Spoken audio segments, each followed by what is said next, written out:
menteri di era Jokowi yang ditangkap karena kasus korupsi. Ada 7 sementara ini datanya. Tapi mungkin akan menyusul nanti insya Allah ya. Yang pertama yaitu Idrus Marham, era Jokowi, Menteri Sosial. Imam Nahrawi, Menteri Pemuda Olahraga. Edi Prabowo, Menteri Kelautan dan Perikanan. Juliari Batubara, Menteri Sosial, suap bansos COVID, insya Allah ancamannya 12 tahun. Lalu Johnny G. Plate. Ayo Pak Prabowo, jangan tanggung-tanggung bersih-bersihnya. Ya, full. Siapa? Geng Solo. Siapa? Mantan presiden. Benar sekali. Kalau untuk masukan, memang semua orang punya hak yang sama di mata hukum untuk memberikan pendapat. Karena itu juga dijamin oleh undang-undang ya, untuk memberikan pendapat di depan umum. Kalau Anda itu bercerita bahwasanya Menteri Jokowi itu semasa pemerintahan ada korupsi, ada yang ditangkap KPK kan gitu.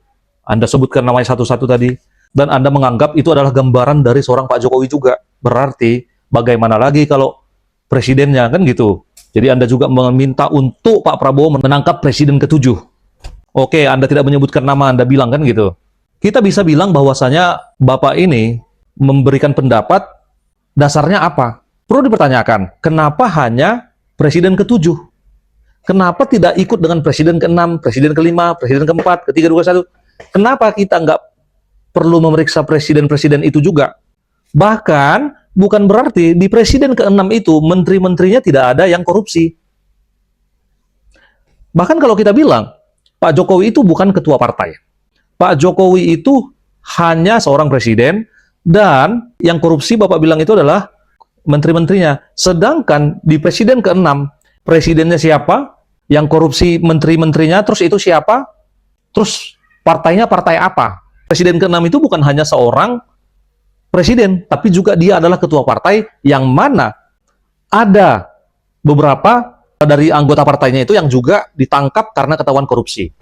Nah, alangkah anehnya kalau Anda ini tidak mengusulkan presiden ke-6 itu sama seperti presiden ke-7. Anda bilang ditangkap, kan gitu. Oke lah, nggak usah ditangkap. Gimana kalau misalnya Anda bilang aja diperiksa presiden ke-6 dan presiden ke-7 lah kita bilang. Kita nggak usah bilang khusus presiden ke-6, nggak usah.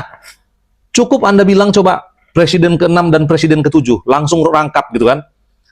Jadi langsung 2, jadi nggak kelihatan Anda ini benci sekali sama yang mana, kan gitu. Nggak perlu kayak gitu. Jadi bisa kita nilai betul-betul bahwa ini adalah memang sebagai pendapat, bukan kebencian.